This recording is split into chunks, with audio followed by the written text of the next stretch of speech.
Social distancing could mean there's now extra distance between you and your significant other. Or it could mean you and your spouse are now struggling with a little too much togetherness. Joining us this morning to talk about how to nurture our relationships during this time is Jessica Berzloff, a licensed marriage and family therapist. Jessica, good morning. Thanks so much for joining us.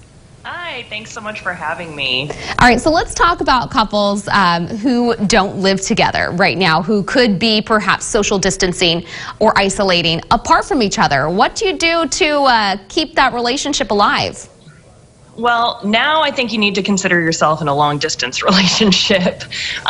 So the good news is there's lots of resources out there for couples who do find themselves in this situation. My first tip, which is obvious to most people, would be make time for each other, to connect over Skype or Zoom or FaceTime, texting, calling. Really prioritize that. Of course, we should all be doing that with our loved ones. There are a lot of other things you can do together, stream a movie or TV show. The good news is we're all in this together, and right now lots of places have made virtual tours free online, so you can do that together. You can take a tour of a museum or a landmark.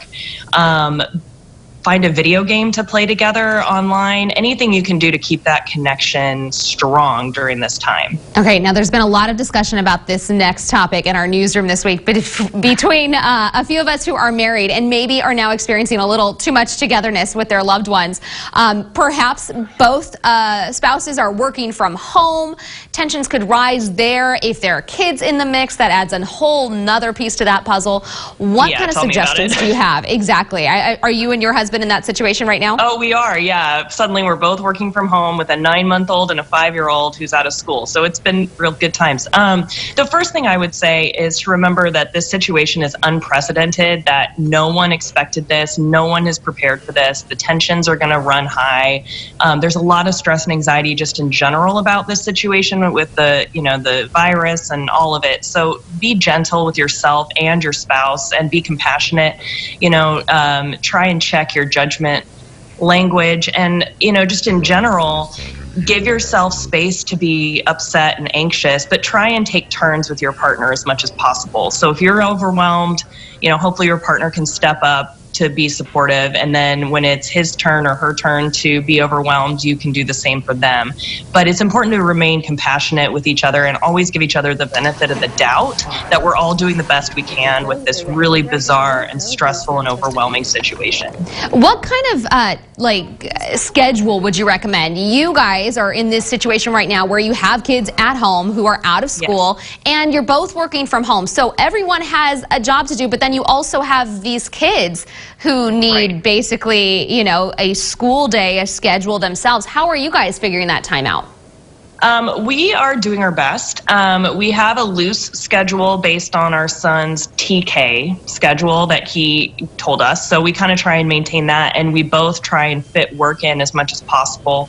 My husband obviously is a little bit more in demand from his job, so I kind of pick up the slack with the kids a little bit more, and he does a little more work. But when I need time, I just have to ask for it. One thing that we've really had to prioritize, my husband and I both, are asking for what we need, and that doesn't include just work time, but also time away, to go on a run, to get outside.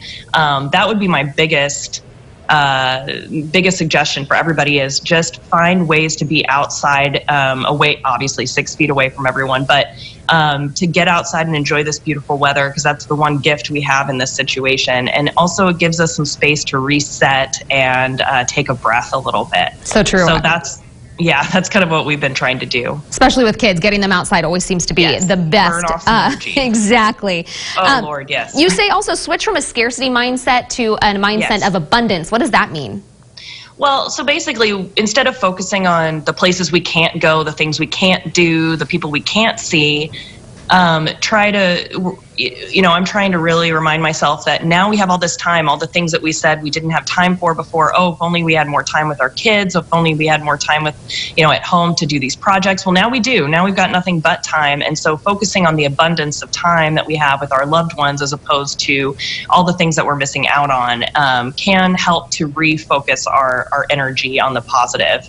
I try and tell myself that these moments with my 5-year-old and 9-month-old are the ones that that people always get nostalgic about later in life. And so I'm going to try and really take advantage of the time I have with them now, even though sometimes they make me want to tear my hair out. Absolutely. If I'm being honest. No, exactly what you mean. Jessica Versloff, thank you so much for joining us this morning. We appreciate your suggestions. Thank you so much for having me.